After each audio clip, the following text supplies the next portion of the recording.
Endosperm and embryo. अब जब double fertilisation हुई थी तो उसमें दो चीज़ें फॉर्म हुई थी, एक फॉर्म हुआ था एंडोस्पर्म और एक फॉर्म हुआ था embryo.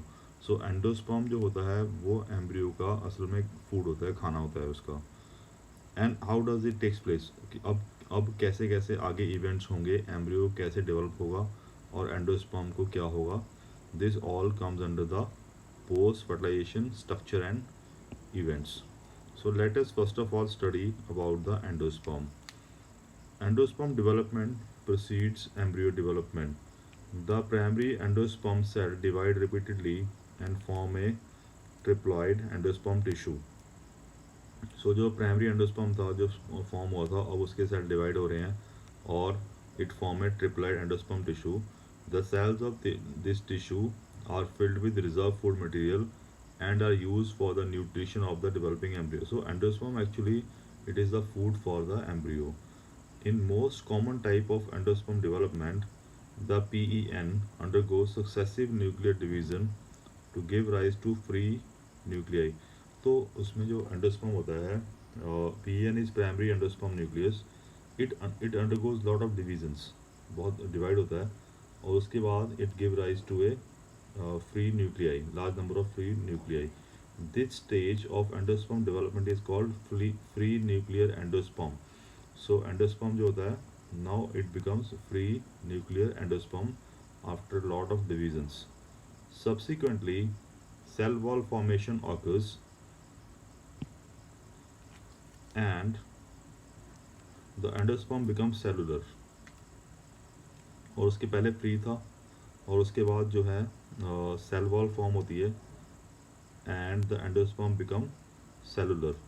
So it is a two kind of endosperm, पहला free nuclear endosperm और दूसरा cellular endosperm. Okay, then it becomes cellular. So the number of free nuclei formed before cellularization varies greatly. So example क्या है free nuclear का, the coconut water from tender coconut that you are familiar with is nothing but free nuclear endosperm. तो coconut के अंदर जो water होता है that is the example of free nuclear endosperm made up of thousands of nuclei and the surrounding, जो उसकी surrounding white layer होती है, which kernel is the endosperm is the वो जो होती है that is cellular endosperm. Endosperm में either be completely consume, कई बार एंडोस्पर्म कम्प्लीटली कंज्यूम हो जाता है in the embryo. Example क्या है उसके, in case of pea, groundnut and beans, it is completely consumed before the formation of seeds. और it may persist, और कई बार वो रह भी जाता है in the mature seeds. Example क्या है, castor and coconut.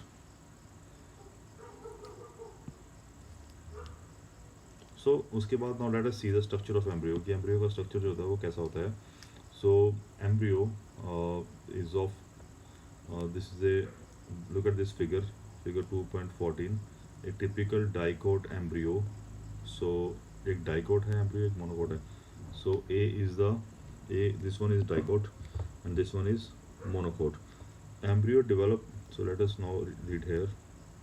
Embryo develop at the micropylar end. हम जानते हैं कि जो embryo होता है it takes place at the micropylar end of the ovule. सो उसमें ओव्यूल की अगर आपको याद हो कि उसमें दो एंड थे, एक माइक्रोपायलर एंड था और एक चैलेजल एंड था. सो माइक्रोपायलर एंड की तरफ जो है एम्ब्रियो फॉर्मेशन होती है, जिस तरफ जाइगोट होता है. Most zygote divide only after certain amount of endosperm is formed. अब जाइगोट का डिवीज़न तभी होगा जब थोड़ा बहुत एंडोस्पर्म बन जाएगा, क्योंकि एक बार जब सेल डिवीज़न शुरू हो गई तो फिर एम्ब्रियो को खाना भी चाहिए और वो खाना उसको एंडोस्पर्म से मिलने वाला है. तो पहले एंडोस्पर्म का डेवलपमेंट शुरू होता है, उसके बाद जाइगोट फॉर्मेशन होना शुरू होता है, जाइगोट डिवाइड होना शुरू होता है. This is an adaptation to provide assured nutrition to the developing embryo. Though the seeds differ greatly. अब जो सीड्स जो होते हैं there of two kinds, monocotyledon, dicotyledons, but उनकी जो एम्ब्रियोनिक स्टेजेस, जो उनकी इनिशियल स्टेजेस होती हैं, the early stages of embryo development, that means embryogeny, are similar in both monocotyledons and dicotyledons. तो मोनोकोट डाइकोट्स में लगभग सेम ही डेवलपमेंट होती है. The zygote give rise to pro embryo. सबसे पहले प्रो एम्ब्रियो बनता है, फिर ग्लोबुलर शेप बनता है, फिर हार्ट शेप बनता है एंड लास्ट में फिर वो मेच्योर हो जाता है. सो यहाँ पर भी हम इन फिगर्स में देख सकते हैं कि how does a monocot embryo look like and how does a dicot embryo look like. You can see the two cotyledons in dicot and you can see the single cotyledon in case of monocot. So let us read more about it. A typical dicotyledon embryo consists of an embryonal axis. तो उसमें dicot की अगर हम बात करें तो उसमें एक embryonal axis है and ये this one is the axis. ये axis है और इसमें दो cotyledons ये नज़र आ रही हैं यहाँ पे and two cotyledons. The portion of embryonal axis above the level of cotyledon is epicotyle. So इसका डायग्राम अगर हम देखें तो there is an epicotyle which terminate with the plumule or stem tip. So this portion is epicotyle. Okay, this all portion is epicotyle और जो नीचे वाला portion है this all is hypocotyle. Okay, so epicotyle terminates into plumule and hypocotyle terminates into radicle. तो नीचे वाला portion radicle, ऊपर वाला portion plumule है. The radicle will give rise to the roots and plumule give rise to the shoot. So which terminates with the plumule or stem tip. The cylindrical portion below the level of cotyledon is hypocotyle that terminates its lower end in the radicle radicle or root tip. So नीचे वाले portion से roots बनती हैं जबकि ऊपर वाले portion से shoot बनता है. और रूट्स जो हैं the root tip is covered by a root cap. तो यहाँ पे we can see there is a root cap. Okay, so this is all about the embryo of dicots. Now if we see the embryo of monocots, the embryo of monocot possesses only one cotyledon जो कि हमें यहाँ show हो रही है. In case of grass family, that is क्योंकि grasses जो होती हैं and maize, they all are the example of monocotyledons. So grasses family, the cotyledon is called scutellum. तो grasses में जैसे कि यहाँ पे इसको scutellum बोला गया है. Okay, that is situated toward one side lateral of the embryonal axis. At the lower end में क्या है? The embryonal axis has the, तो lower end में radicle, root cap, कॉलेरिजा, ये सब चीज़ें लोअर एंड में होंगी.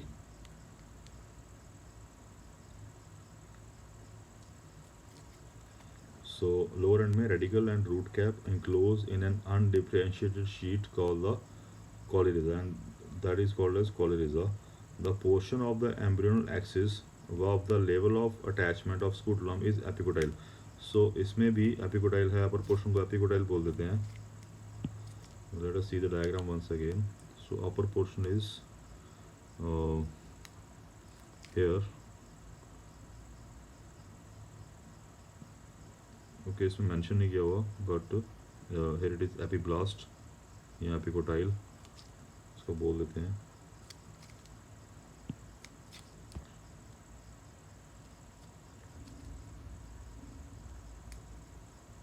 Is epicotyle. Okay, the epicotyle has a shoot apex and a few leaf primordia enclosed in a hollow foliar structure.